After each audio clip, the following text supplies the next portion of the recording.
14장 7절부터 12절까지입니다.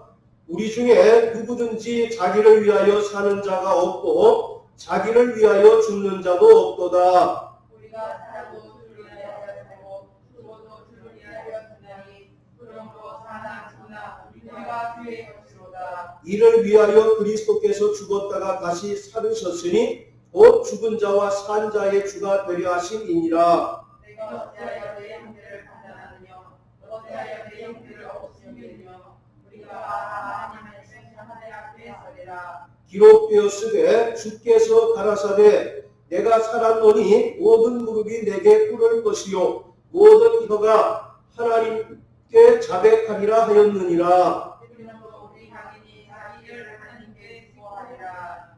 아멘.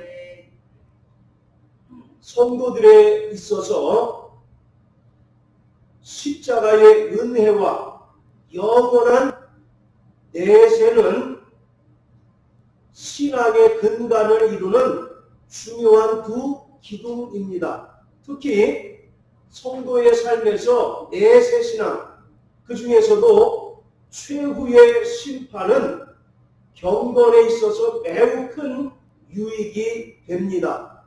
하나님의 생명책에 그 이름이 기록된 성도들은 예수 그리스도의 십자가 공로와 그 은혜로 말미암아 영원한 하나님 나라의 영광을 얻게 될 것입니다. 뿐만 아니라 성도들은 각자의 그 행위를 따라서 공의의 심판을 통해서 차등적으로 상급을 받게 될 것입니다. 계시록 22장 12절에 보면 내가 속히 가리니 내게 줄 상이 있어 각자의 행한 대로 상을 주시겠다라고 예수님 말씀하고 있습니다. 이러한 심판은 성도들에게 구원자이신 예수 그리스도가 심판주가 되심으로써 모든 죄가 최종적으로 용서받고 영생을 얻기 때문에 영원한 감사와 영광의 자리가 됩니다. 또한 악한 자들을 최종적으로 심판함으로써 고난을 받고 핍박 가운데 있는 성도들에게는 영원한 위로가 되는 것입니다. 따라서 최종적인 심판에 대한 믿음은 이 세상에 살아가는 성도들이 종말 신앙을 가지고 거룩하고 경건한 삶을 살아가는 데 있어서 중요한 이유가 되는 것입니다. 그리스도의 심판은 결코 두려운 자리가 아니며 성도들은 심판의 날을 두려워할 필요가 없습니다. 공의로우신 하나님께서 모든 악한 자들을 멸하실 것을 기대하면서 끝까지 신앙을 지키고 하나님의 명령을 행하는 것이 심판을 준비하는 바른 자세인 것입니다. 모든 사람이 하나님의 심판을 받게 됩니다. 신자뿐만 아니라 불신자들도 하나님 앞에 심판을 받게 됩니다. 그렇지만 구원받은 성도들과 불신자들은 서로 다른 심판을 받도록 예비되어 있습니다. 구원받은 성도들은 각자의 공력에 따라서 크고 작은 상급을 결정받는 심판을 받게 되지만 회개하지 않고 이미 정죄받은 불신자들은 각자의 행위에 따라서 형벌의 심판을 받고 영원히 꺼지지 않는 지옥 불못에 던져지게 됩니다. 자, 우리 계시록 20장을 다 같이 한번 보십니다.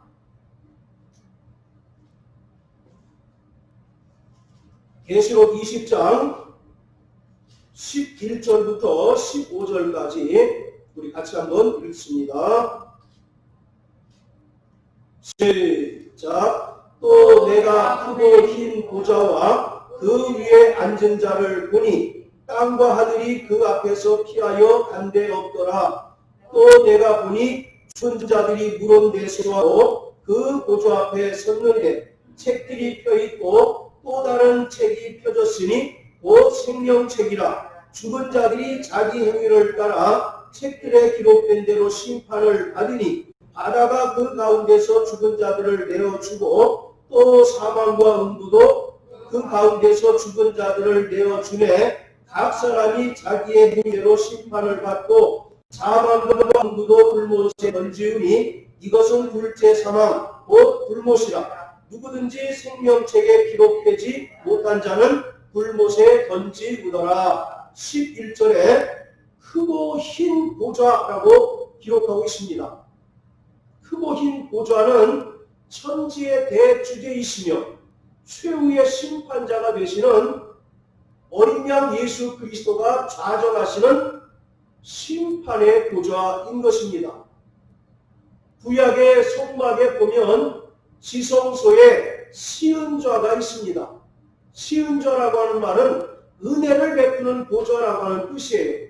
그렇지만 종말의 때가 되면 그 보좌가 이제는 심판의 보좌가 되는 것입니다. 그래서 예수 그리스도가 천사들과 더불어 만왕의 왕으로 또 심판주로 이 땅에 오셔서 모든 사람의 행위에 따라서 심판을 하게 되는 것입니다. 자, 그리고 여기서 크다라고 하는 말이 있는데 크고 흰 보좌에서 크다라고 하는 말은 모든 사람들에게 심판이 다 적용된다라고 하는 겁니다. 20장 11절부터 15절까지는 죽은 자들, 곧 예수를 믿지 않고 죽은 자들에 대한 심판을 말하는 것이지만 구원받은 성도들도 심판을 받게 되는 것이에요. 그래서 크다라고 하는 말은 하나님의 심판이 모든 피조물들 그리고 신자뿐만 아니라 불신자들도 하나님의 심판대 앞에 서야 될 때가 있다라는 것입니다. 그리고 희다라고 하는 말이 있는데 희다라고 하는 것은 하나님의 그 심판이 공의롭다라고 하는 것을 우리에게 보여주고 있는 거예요. 그래서 신자나 불신자나 모든 사람이 하나님의 크고 흰 보좌 앞에 서서 자신의 행위를 하나님께 심판받을 때가 있음을 성경은 우리에게 말씀하고 있습니다. 그것을 오늘 로마서 14장에는 그리스도의 심판대라고 표현하고 있어요. 그리스도의 심판대는 성도들에게 천국과 지옥의 문제가 아니라 하나님의 의가 최종적으로 완성이 되는 때이기 때문에 예수의 재림은 성도들에게 가장 큰 소망이면서 동시에 큰 자극제이기도 하다라고 하는 것입니다. 그리스도의 심판대 앞에 서서 자신의 모든 행위에 대하여 낱낱이 하나님의 심판을 받을 때가 있기 때문에 성도들을 향하여 분박을 촉구하는 큰 자극제가 된다라고 말하고 있는 것입니다. 모든 성도들은 하나님 앞에 자신의 모든 행위에 대하여 심판을 받게 되는 거예요. 그 모든 행위는 선한 일이든 또는 무익한 일이든 간에 하나님의 공의로운 심판을 받게 된다라고 하는 겁니다. 자, 우리 또 고린도후서 5장을 다 같이 한번 보십니다. 고린도후서 5장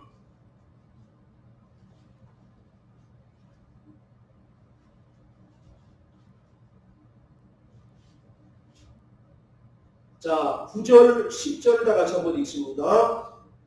시작. 그런즉 우리는 거하든지 떠나든지 주를 기쁘시게 하는 자 되기를 힘쓰노라. 이는 우리가 다 반드시 그리스도의 심판대 앞에 드러나 각각 선악간에 그 몸으로 행한 것을 따라 받으려 하니라. 그리스도의 심판대 앞에 드러나 각각 선악간에 그 몸으로 행한 것을 따라 심판을 받는다라고 말합니다. 그러니까 우리가 행한 일 가운데 선한 일, 때로는 무익한 일조차도 백일하에 드러나게 됨으로써 사소한 것까지도 하나님의 심판을 받게 되는 것입니다. 마태복음 12장 36절 37절에 보면 우리가 무슨 무익한 말을 하든지 심판의 날에 되면 하나님의 심판을 받게 된다라고 말하고 있습니다. 여기서 드러난다라고 하는 말은 공개적으로 드러나는 것을 말합니다. 그동안은 우리가 있는 척 또는 점잖은 척, 거룩한 척, 경건한 척 하였지만 하나님 앞에 섰을 때는 마치 벌거벗은 자와 같이 우리의 모든 행위에 대하여 낱낱이 자신의 혀로 자백하고 자신의 혀로서 자신의 행위를 직고하고 하나님 앞에 결산할 때가 있다라고 말하고 있습니다. 그렇기 때문에 예수의 재림을 소망하고 또 최후의 심판대 앞에 설 것을 준비하는 자들은 게으르고 나태하지 않고 근신하고 깨어있을 뿐만 아니라 온전한 삶을, 온전한 신앙생활을 살아가야 하는 것입니다. 우리 성도들에게 있어서 가장 큰 관심은 무엇일까요? 내가 천국 갈 수 있을까? 또는 지옥에 떨어지지 않을까? 그 걱정과 그 두려움에서 우리는 완전히 벗어난 자들입니다. 할렐루야! 그렇다면 이 땅에서 그리스도인으로서 또 하나님의 자녀로서 성화의 삶을 살아가는 오늘 우리에게 가장 최고의 관심사는 그리스도의 심판대 앞에 섰을 때 어린 양 예수 그리스도로부터 내가 어떤 판결을 받을까? 어떤 평가를 받을까? 이것이 우리에게 가장 큰 관심사일 뿐만 아니라 그러한 때가 있음을 우리가 알기 때문에 우리의 신앙이 한시도 나태할 수 없고 또 에베소서 5장 16절의 말씀처럼 세월을 아끼는 신앙생활을 해야 하는 것입니다. 세월을 아끼라라고 하는 것에 대한 정확한 의미를 말씀을 드렸죠. 바로 세월을 구원하라고 하는 것입니다. 우리 일상의 삶 가운데서 하나님의 시간을 구원하고 하나님의 시간표대로 살아가는 것이 세월을 아끼라라고 하는 것의 본 뜻이라고 말씀을 드렸어요. 그렇기 때문에 우리는 비록 이 땅에서 불신자들과 크게 다르지 않은 삶을 살면서도 이 땅의 소망을 두거나 이 땅의 가치관으로 살아가는 자가 아니라 저 영원한 하나님 나라 천국의 가치관을 따라 살아가는 자들이 되는 것입니다. 그래서 성경은 말하기를 너희는 땅의 것을 생각지 말고 오직 위의 것을 생각하라고 말씀하고 있습니다. 그리고 우리는 정말 이제 위에서 부르신 부름의 상을 쫓아 날마다 표대를 향하여 달리는 자다라고 성경은 말씀하고 있습니다. 여러분들 구약에 보면 북이스라엘에 오므리라고 하는 왕이 있습니다. 이 오므리는 북이스라엘 왕 중에 가장 뛰어난 정복군주였어요. 이 오므리가 북이스라엘의 왕으로 있을 때에 많은 영토를 정복하고 또 많은 이제 신기한 것들을 다른 나라로부터 이제 빼앗았습니다. 그래서 모든 사람들로부터는 가장 뛰어난 왕이다 라고 이렇게 평가를 받지만 하나님께는 어떠한 평가를 받느냐면 그가 모든 왕들 중에 가장 사악하다. 그러므로 너희는 오므리와 같은 길을 가지 말라고 성경은 분명히 말씀하고 있어요. 오늘 우리는 다른 사람이 나를 어떻게 평가할까 하는 것에 지나치게 관심을 기울인 나머지 사람에게 이제 인기를 끌기 위해서 또 사람에게 영광을 얻기 위하여 살아가는 사람이 대단히 많습니다. 그러나 성경은 사람이 너희를 어떻게 보든지 간에 하나님께서 너희를 착하고 충성된 종이라고 칭찬하실 수 있는 삶을 살라고 분명히 말씀하고 있습니다.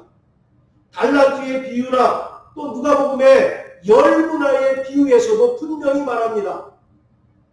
왕이 모든 사람에게 한 문화씩을 주고 그것으로 이제 장사를 하라고 이제 하면서 타국으로 갔습니다. 그리고 나서 그 왕이 타국에서 돌아와서 그 종들과 함께 결산을 합니다. 그때 장사를 잘한 사람에게는 착하고 충성된 종이다라고 이와 같이 칭찬합니다. 그러나 어떤 사람은 악하고 게으르다라고 이와 같이 하나님께서 그를 책망하시는 것을 우리가 잘 압니다. 바로 이와 같이 하나님의 심판대 앞에 서야 될 우리 모두가 장차 그때에 내가 하나님으로부터 어떤 평가를 받을까?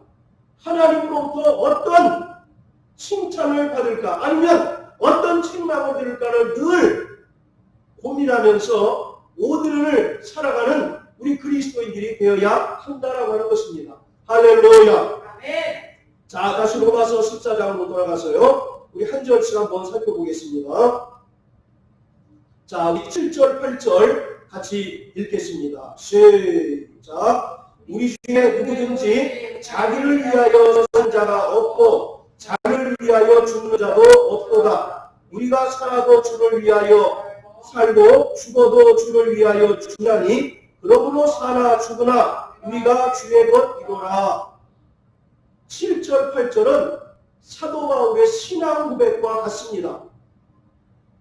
그가 다른 사람들보다 더 유대교에 열심히 있었고 또 예수 믿는 자들을 잡아 죽이는 일에 앞장섰고 교회를 핍박하는 자였다가 다메섹 도상에서 부활하신 예수를 만나고 회심한 이후 그가 일관되게 살아온 삶의 방식이 7절과 8절입니다.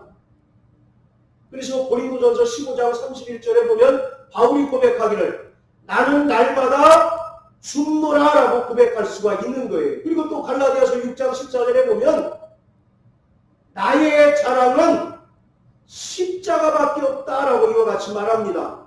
여러분들 사도 바울이 얼마나 대단한 사람이었습니까? 그가 예수를 만나기 전에는 이 세상에 자랑거리가 차고 넘치는 사람이었어요.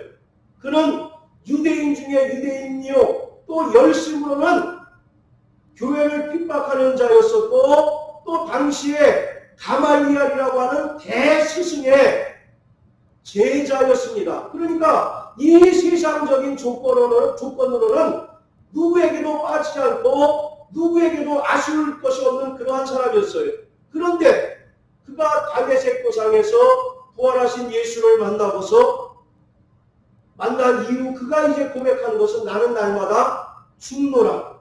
그리고 나의 자랑은 오직 십자가밖에 없다라고 이와 같이 고백하고 있는 거예요. 이것이 바로 바울의 신앙 고백이고 바울은 실제로 이러한 삶을 살았다는 것입니다. 따라서 지금 분쟁 가운데 있는 로마 교회 성도들에게 자신의 삶을 통해서 자신 있게 권면하고 있는 겁니다. 너희도 이러한 삶을 살 때에 너희 가운데 있는 분쟁이 해결될 수 있다라고 하는 겁니다. 이처럼 모든 그리스도인들은 사나 죽으나 주님의 것인 것을 믿으시길 바랍니다.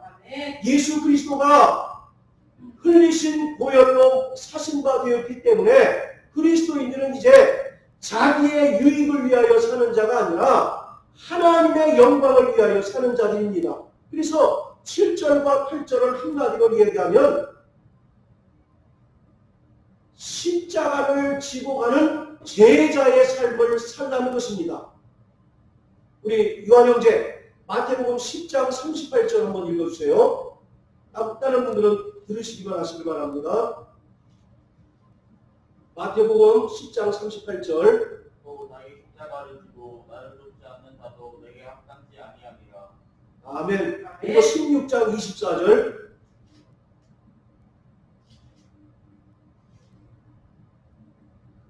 이에 예수께서 제자들에게 이르시되 아무든지 나를 따르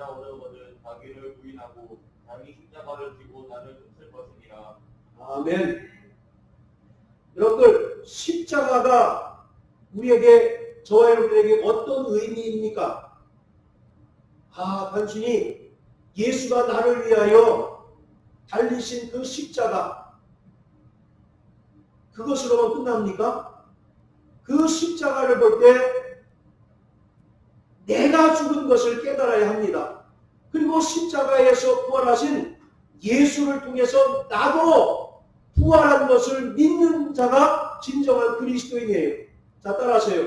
예수 죽음, 예수 죽음, 나의 죽음, 나의 죽음, 예수 부활, 예수 부활, 나의 부활. 나의 부활. 할렐루야. 갈라디아서 2장 20절에 뭐라고 얘기합니까? 내가 그리스도와 함께 십자가에 못 박혔으니 그러므로 내가 산 것이 아니라 내 안에 계신 그리스도가 사신 것이다 라고 말하고 있잖아요. 우리도 십자가에 이미 못 박혀 죽은 자들입니다. 할렐루야. 그리고 예수께서 부활하셨던 것처럼 우리는 침례를 통해서 예수와 부활한 자예요. 그래서 사나 죽으나 주의 것이다 라고 바울이 고백한 것은 예수님이 하신 말씀으로 이제 바꾸면 십자가를 지고 날마다 자기를 부인하는 삶을 살라고 말씀하고 있는 거예요. 그럴 때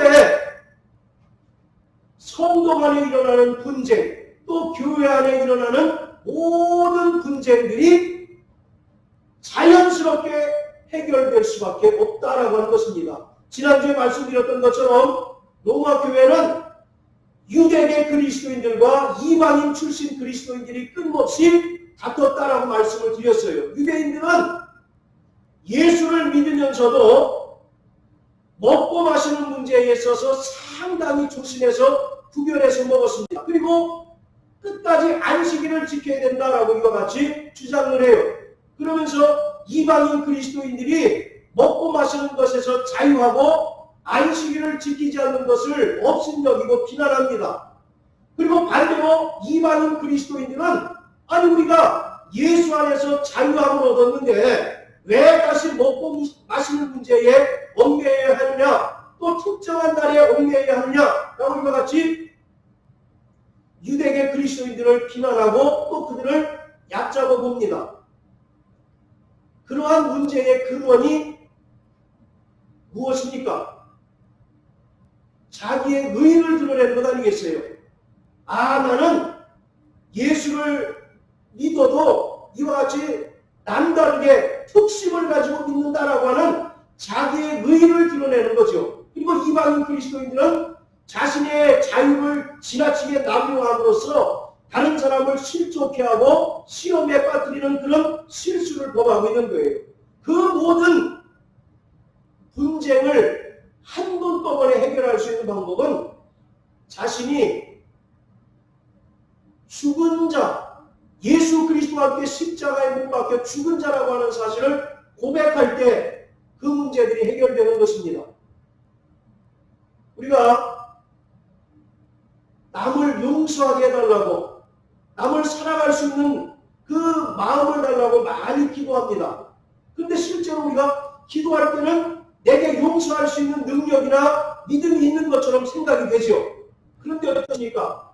이제 기도 끝나고 집으로 갈 때는 내려놨던 그 미움, 시기 질투를 다시 주머니에 넣고 다시 돌아가요.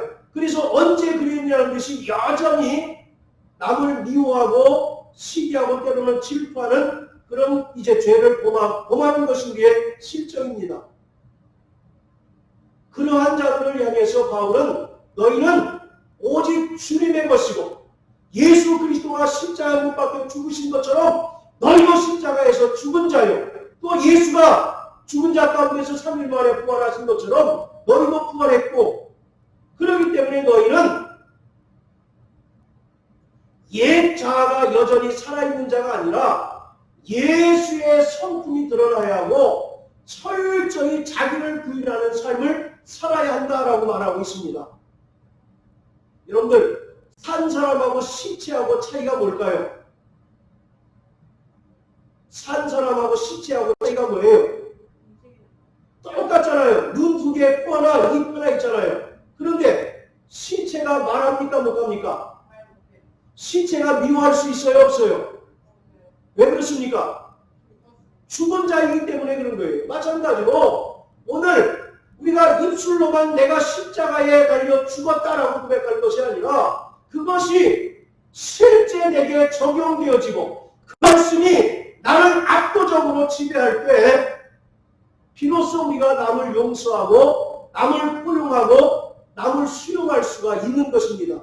바울은 지금 그것을 이야기하고 있는 거예요. 자, 다시 한번 고백합니다. 예수 죽음, 나의 죽음, 예수 부활, 나의 부활. 바울이 그래서 정말 위대한 사람입니다. 나는 날마다 죽노라. 나는 결코 십자가 외에 다른 것을 자랑하지 않겠다라고 그가 늘 고백하며 살았던 거예요. 그러한 고백이 있을 때, 그러한 신앙이 있을 때 작게는 로마 교회에 있었던 그 분쟁이 해결될 수가 있는 것이고 오늘 모든 그리스도인들이 남을 용서하고 진정으로 사랑할 마음이 생겨나게 되는 것입니다. 저희들은 그리스도와 함께 십자가에 못 박힌 자인 것을 정말 날마다 고백하고 그 믿음으로 사시기를 바랍니다. 자, 우리 9절 다 같이 한번 읽습니다. 로마서 14장 9절 시작. 이를 위하여 그리스도께서 죽었다가 다시 살으셨으니 곧 죽은 자와 산 자의 주가 되려 하심이니라. 예수 그리스도가 십자가에 달려 죽으시고 또 부활하심으로 우리를 구원하셨고 또 그의 흘리신 피로 우리를 값주고 사셨기 때문에 우리는 모두 주님의 종이라고 하는 것입니다. 자, 우리 4절 한번 읽으세요. 4절. 자, 14장 4절 시작. 남의 하인을 판단하는 너는 누구뇨? 그 섰는 것이나 넘어지는 것이 제 주인에게 있음에 저가 세움을 받으리니 이는 저를 세우시는 권능이 주께 있음이니라. 바로 4절에서는 바울이 주인과 하인의 관계를 통해서 하인들이 서로 비난하는 것은 결국 주인을 비난하고 주인에게 도전하는 행위다라고 이와 같이 말씀하고 있는 것처럼 9절에서 바로 그가 죽었다가 다시 살아나심으로 모든 죽은 자와 산 자의 주가 되었다라고 하는 말은 모든 그리스도인들은 다 주님의 종이라고 하는 것입니다. 목사만 주의 종이 아니라 모든 그리스도인들이 다 주의 종이에요. 우리가 예수를 믿기 전에는 누구의 종이었습니까? 그렇죠. 본질상 진노의 자녀요 마귀에게 속한 종이었잖아요. 그래서 마귀 아래서 죄의 종로를 타며 죽기를 두려웠던 자들이 바로 저와 여러분들 아닙니까? 그러나 예수가 마귀의 성리를 강제로 빼앗은 것이 아니라 그가 십자가에 달려 피 흘리심으로 그 피값으로 우리를 사셨어요. 할렐루야. 그래서 요한복음 19장 30절에 보면 다 이루었다라고 하는 말은 그 부채를 다 탕감했다라고 하는 그런 의미입니다. 바로 죄의 값을 다 예수가 피 흘리심으로 치우셨어요. 그래서 우리를 그 피값으로 사셨습니다. 그래서 교회가 뭐예요? 교회가 하나님의 피로 사신 성도들의 모임이 교회 아니겠습니까? 그렇기 때문에 우리는 과거 예수와 무관한 삶을 살 때는 마귀의 종이었었고 죄의 종도를 타는 자였으나 이제 예수가 피 흘리심으로 우리를 사셨기 때문에 우리는 모두 누구의 종이 된 겁니까? 예수 그리스도의 종이 된 거예요. 이것은 목사만 주의 종이 아니라 모든 구원받은 성도들이 다 주의 종이라는 것입니다. 그런데 종된 자가 서로를 없음 여기고 판단하고 정죄하는 것은 결국 누구에게 대한 도전이라는 얘기입니까? 주인에게 대한 도전이라는 거예요. 그래서 바울은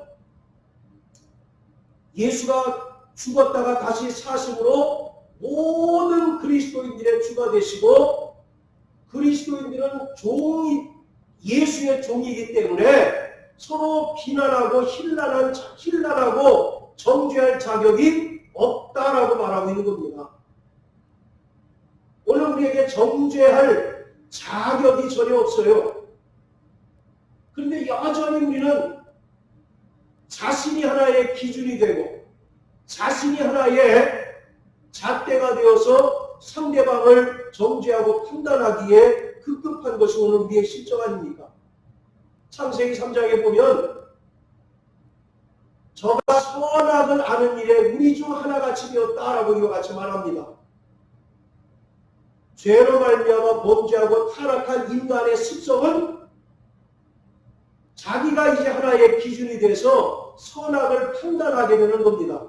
여러분들 선악을 판단하시는 분은 오직 누구밖에 없습니까? 예수 그리스도밖에 없는 거예요. 그런데 이제 인간이 자신을 하나님의 반열에 올려놓고 자신이 하나님이 되어서 선악을 판단한다는 것입니다. 이것은 옳고 이것은 그르다라고 판단을 해요. 그렇다면 똑같이 다른 사람도 자기의 그 기준과 잣대를 가지고 서로 판단할 거 아닙니까? 그러면 끊임없이 분쟁가 나고 다툼이 일어날 수밖에 없다라고 하는 거예요. 오늘 우리는 정죄할 자격이 1도 없는 자들입니다. 할렐루야. 오직 우리는 하나님의 말씀에 예 또는 아니오라고 고백할 수밖에 없는 그런 자라고 하는 것을 깨달으셔서 정죄하지 않게 되시기를 바랍니다.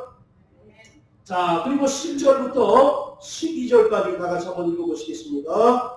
시작. 내가 어찌하여 내 형제를 판단하느뇨? 어찌하여 내 형제를 업신 여기느뇨? 우리가 다 하나님의 심판대 앞에 서리라. 기록되었으되 주께서 가라사대 내가 살았노니 모든 무릎이 내게 꿇을 것이요 모든 여가 하나님께 자백하리라 하였느니라. 이러므로 우리 각인이 자기 일을 하나님께 직보하리라. 10절에서 바울은 성도들이 서로를 업신여기거나 정죄하거나 판단하지 말아야 되는 이유를 분명하게 말하고 있습니다. 그 이유가 뭡니까? 모두 하나님의 심판대 앞에 서서 그 사소한 죄마저도 자기 혀로 자백하고 하나님 앞에 직보하고 하나님 앞에서 결산할 때가 있기 때문이다 라고 말하고 있습니다. 그래서 아까도 말씀드린 것처럼 결코 성도들에게는 남을 정죄하거나 판단할 자격이 없습니다. 만약에 남을 정죄하고 판단하게 되면 스스로 자기를 누구처럼 생각하는 겁니까? 하나님처럼 생각하게 되는 거죠. 그렇기 때문에 우리 그리스도인들은 절대로 정죄하거나 판단할 능력이 없다. 그렇지만 여전히 남을 정죄하고 판단하게 되면 그 정죄하고 판단한 것에 대해서 반드시 하나님 앞에서 심판받을 때가 있다라고 하는 겁니다. 그래서 우리는 장차 우리가 그 행위에 따라서 이제 하나님께 심판받을 것을 생각하고 우리는 정말로 그 하나님의 심판대 앞에 서서 악한 종이다라고 이와 같이 하나님께 책망받지 않기 위해서라도 남을 정죄하거나 판단하지 말아야 된다라고 하는 것입니다. 자, 10절에 보면 우리 개역개정 성경에는 하나님의 심판대라고 이렇게 표현되어 있는데요. 원문에는 그리스도의 심판대라고 이렇게 기록되어 있습니다. 아까 고린도후서 5장 10절에도 보면 그리스도의 심판대 앞에 서서 선악간에 우리가 판단받는다라고 이와 같이 말씀한 것처럼 하나님의 심판대라기보다는 그리스도의 심판대입니다. 하나님께서 그 아들 예수 그리스도에게 모든 심판의 권세를 다 맡기셨어요. 그러니까 심판의 기준이 바로 예수 그리스도가 된다라고 하는 겁니다. 예수 그리스도를 믿지 않으면 지옥 갈 수밖에 없고, 또 구원받은 성도라 할지라도 예수 그리스도와 같이 예수 그리스도처럼 살지 않으면 하나님 앞에 책망받을 수밖에 없다라고 하는 것입니다. 그래서 그리스도의 심판대라고 이렇게 표현합니다. 그리고 11절에는 모든 무릎이 그리스도께 이제 꿇을 것이고 모든 여가 하나님 앞에 자기의 모든 행위에 대하여 자백하리라. 자수하여 광명 찾는 때가 있다는 얘기죠. 그리고 12절에 보면 그러므로 우리 각인이 자기의 일을 하나님께 직보하리라. 여기서 중요한 말은 직보란 말입니다. 말 그대로 직접 보한다라고 하는 뜻인데, 이것은 원래 뜻이 뭐냐면 하나님과 결산하다 그런 뜻입니다. 자, 우리 히브리서 4장을 다 같이 한번 보십니다.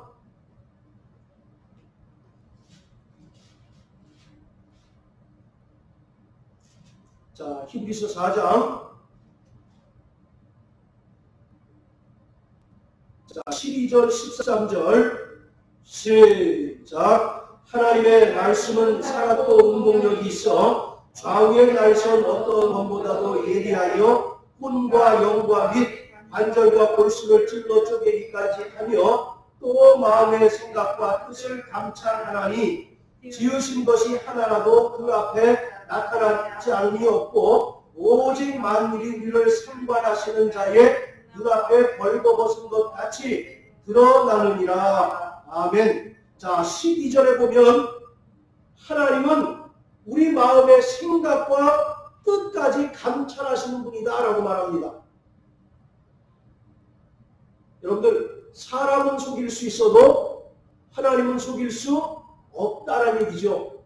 하나님의 말씀은 살았고 운동력이 있어서 그 좌우의 날선보다 예리하여 우리의 혼과 영과 골수와 관절을 찔러 쪼개기까지 하신다. 즉 이 말은 우리의 모든 것을 다 아신다는 얘기입니다. 우리의 일거수일투족을 다 아시고 우리의 안고 일어섬을 다 아시고 우리가 무엇을 할 때 우리의 마음까지 꿰뚫어 보시는 분이 바로 하나님이라는 얘기예요. 그 앞에 섰을 때 우리가 거짓 자백할 수 있겠습니까? 없겠습니까? 거짓 자백할 수 없는 거예요. 그렇기 때문에 13절에 보면 지으신 것이 하나라도 그 앞에 나타나지 않음이 없고 모든 것이 다 드러난다는 얘기입니다. 그리고 오직 만물이 우리를 상관하시는 자. 여기서 이 상관이라고 하는 말과 아까 직보라고 하는 말이 같은 의미예요. 이 말은 결산하다 그런 뜻입니다. 주식회사가 1년 동안 영업을 잘했는가를 결산하죠. 그래서 그 주주총회를 통해서 이익이 나면 그 대표이사를 다시 유임을 시킵니다. 그러나 경영을 잘못해서 회사에 손실을 끼치게 되면 주주들이 들고 일어나서 그 대표이사를 어떻게 합니까? 해고시켜버리잖아요. 그와 같이 이 세상도 이익을 받는지 손해를 받는지 반드시 결산하는 때가 있는 것처럼 하나님께 우리가 결산할 때가 있다라고 하는 겁니다. 아까 누가복음의 열문화의 비유에서도 그 왕이 10명의 종들에게 한 문화씩을 각각 줘요. 그리고 나서 왕이 이제 타고 갑니다. 그것을 열심히 종들이 장사를 하고 나니까 그 왕이 와서 그 종들과 반드시 세움을 합니다. 결산을 합니다. 그래서 이익을 남긴 종들은 착하고 충성된 종이다라고 이와 같이 칭찬하지만 그러나 그 한 문화를 땅속에 묻어둔 자는 악하고 게으르다라고 이와 같이 책망하는 것처럼 반드시 하나님 앞에 우리의 모든 행위를 변백하고 결산할 때가 있다라고 하는 겁니다. 그렇기 때문에 우리는 이 땅에서 게으르지 않고 나태한 신앙생활을 하면 결코 안 될 뿐만 아니라 우리의 입술로나 우리의 행동으로 무익한 말이나 행동을 해서도 결코 안 되는 것입니다. 자, 우리 마태복음 12장 한번 다 같이 보세요.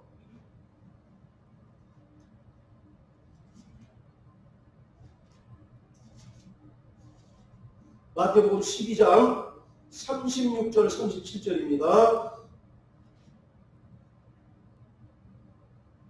자, 시작. 내가 너희에게 이르노니 사람이 무슨 무익한 말을 하든지 심판날에 이에 대하여 신문을 받으리니 내 말로 의롭다함을 받고 내 말로 정죄함을 받으리라. 그 심판의 기준이 뭡니까? 그렇죠. 우리의 말로 인해서 하나님께 심판을 받는다는 겁니다. 여러분들이 하루 동안 몇 마디 말을 한다고 생각하십니까? 무수히 많은 말을 하지요. 그 중에 한번 잘 생각해 보세요.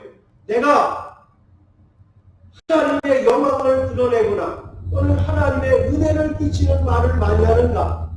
아니면 상대방을 해하거나 무익한 말을 많이 하는가? 한번 생각해 보세요. 어떤 말을 많이 합니까? 요한 형제. 여기서 무익하다라고 하는 말은 어떤 의미일까요? 무익하다. 하나님께 영광되지 못하는 모든 것들이 다 무익한 거예요. 고린도전서 10장 31절에 보면 너희는 무엇을 먹든지 마시든지 입든지 하나님의 영광을 위하여 하라고 말씀하고 있잖아요. 또 살아 죽으나 우리는 다 주의 것이라고 말씀하고 있잖아요. 그 종은 누구를 위하여 존재하는 겁니까? 주인을 위하여 존재하잖아요. 주인의 영광과 그 명예를 위하여 살아야 하는 것이 종의 본분인데, 성도들의 본분인데, 그 이후로 우리는 얼마나 많은 하나님의 은혜를 까먹고 있고 얼마나 하나님 앞에 책망 들을 만한 말을 하는가 한번 돌이켜보세요. 그래서 선생 되지 말라고 야고보는 얘기하지 않습니까? 어떤 사람은 말을 많이 하여야 선생 되는 줄 알지만 오히려 경건한 자는 그 말수를 줄인다라고 이와 같이 얘기하고 있습니다. 말을 많이 하는 사람은 반드시 그 말 가운데 실수할 수밖에 없어요. 여러분들 정치인들이나 또는 유명한 연예인들이 하루아침에 한마디 잘못했다가 그냥 그 생업조차 상실하는 그런 경우도 많이 보지 않습니까? 그런 것을 우리는 반면교사로 삼아야 돼요. 오늘 그래서 우리는 정말 내 입에서 최대한 남을 해하거나 무익한 말이 나오지 않고 오직 하나님의 영광을 드러내는 그런 말들을 할 수 있기를 주님의 이름으로 축복합니다. 그래서 에베소서 4장에 보면, 자, 우리 한번 에베소 4장 한번 봅니다.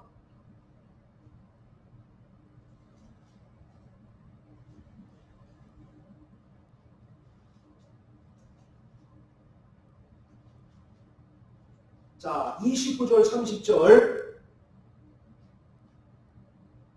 자, 시작. 무릇 더러운 말은 너희 입 밖에도 내지 말고 오직 덕을 세우는 데 소용되는 대로 선한 말을 하여 듣는 자들에게 은혜를 끼치게 하라. 하나님의 성령을 근심하게 하지 말라. 그 안에서 너희가 구속의 날까지 인치심을 받았느니라. 무릇 더러운 말은 너희 입 밖에 내지 말고 오직 덕을 세우는 대로 소용되는 대로 선한 말을 하여 듣는 자들에게 은혜를 끼치게 하라. 그렇지 않으면 우리 안에 내주하시는 성령이 어떻게 하신다고요? 근심한다라는 겁니다. 물론 그 앞에 나오는 그 많은 내용들도 있어요. 우리가 성령으로 거듭난 하나님의 자녀가 되었고 새로운 피조물이 되었는데 과거의 습관대로 여전히 살면 내 안에 계신 성령께서 근심하신다는 겁니다. 그 중에 더러운 말은 입 밖에도 내지 말라고 말합니다. 우리는 그 모든 것들이 하나님의 심판대 앞에서 책망 들을 거리가 된다는 것을 그럼 분명히 명심해야 돼요. 얼마나 많은 말을 합니까? 그러나 많은 그 말들 중에 천국에서 쓰레기 취급당하는 것이 얼마나 많겠어요. 하루에 1만 마디를 한다고 생각해 보세요. 1만 단어를 한다고 생각해 보세요. 그 말 가운데 우리가 얼마나 하나님의 영광이나 그 은혜를 드러내는 말을 하는지, 아니면 무익한 말을 하는지. 여러분 마태복음 5장에 보면 예수님은 뭐라고 얘기합니까? 형제에게 노하는 자마다, 또 형제에게 나아가라고 하는 자마다 공회에 넘겨주겠다라고 이와 같이 얘기하잖아요. 오늘 정말 여러분의 입조심을 하시게 되길 주의 이름으로 축원합니다. 내 입을 통해서 은혜의 말을 끼치기도 하고, 내 입의 말이 칼이 되어서 상대방을 해하고 상대방을 찌르는 그런 말이 될 수도 있다라고 하는 겁니다. 그래서 그런 말 있지 않습니까? 펜은 칼보다 강하다, 그런 말씀 있잖아요. 이 펜보다 더 강한 것이 사람의 말입니다. 우리가 사람의 말로 상대방을 실족시킬 수도 있고, 믿음이 연약한 자를 시험에 들게 할 수도 있는 거 아니겠어요? 지금 로마 교회의 문제가 바로 그겁니다. 유대계 그리스도인들은 이방인 그리스도인들에게 뭐라고 얘기하겠어요? 저는 더러운 자들이라고 그러지 않겠어요? 그리고 상대적으로 이방인 그리스도인들은 유대계 그리스도인들을 향해서 외식주의자들이라고 얘기하지 않겠습니까? 그 말로 얼마나 상대방을 시험 들게 하고 상대방을 실족하게 하느냐 말이에요. 오늘 그것이 우리도 크게 다르지 않다라고 하는 것입니다.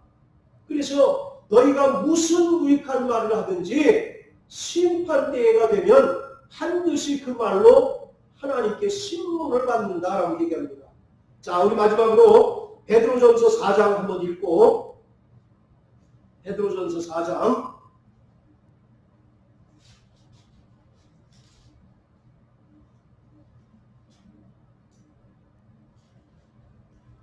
자, 5절입니다.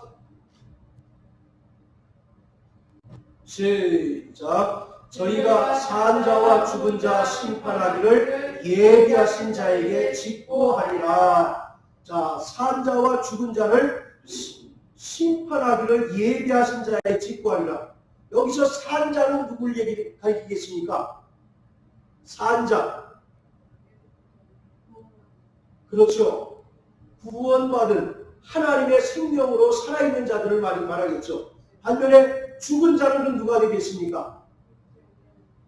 쉽게 얘기해서 불신자들이겠죠. 불신자. 그러니까 아까 서두에 말씀드린 것처럼 그리스도의 심판대에는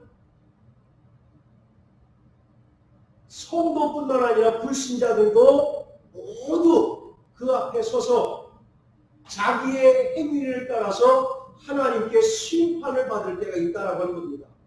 그리고 여기서 직고하다라고 하는 말도 결산하다, 회개하다 그런 뜻입니다. 조그만 구멍가게도 이물이 났는지 손실이 났는지 계속 결산하지 않습니까? 하루에 결산하고 또 한 달 결산하고 1년 결산하잖아요. 오늘 우리는 날마다 자신의 신앙생활을 결산하는 신앙생활 하시기를 바랍니다. 하루를 마감하는 어느 때에 자신의 그 하루의 삶을 돌아보세요. 내가 정말 오늘 하루 하나님의 영광을 위하여 살았다고 했지만 내 자신의 유익을 위하여 살진 않았는가? 또 하나님 앞에 심판받을 무익한 말을 하지 않았는가 한번 돌이켜보시고 날마다 회개하시고, 또 그래서 정말 성령의 인도함을 받아서 하나님 앞에 하나님의 심판대 앞에 섰을 때 잘했다 칭찬받는 우리 모든 성도 되시길 주의 이름으로 축원합니다. 분명히 말씀드립니다. 이 최후의 심판은 결코 우리가 두려워할 필요는 없지만 그때에 차등적으로 지급되는 그 상급을 받기 위해서는 우리가 이 땅에서 게으르고 나태한 신앙생활은 청산하고 열심을 품은 그런 신앙생활을 분명히 해야 된다는 겁니다. 그리고 그때 우리의 모든 것이 다 백일하에 드러날 때가 있다는 거죠. 아무리 우리가 거치장을 하고 거칠애가 화려하다 할지라도 하나님은 그 마음의 중심을 보시고 마음의 생각과 뜻을 감찰하시는 분이 하나님이라는 사실을 깨달으셔서 그분 앞에 섰을 때 우리가 잘했다 칭찬받는 우리 모든 성도 되시기를 주님의 이름으로 축복합니다.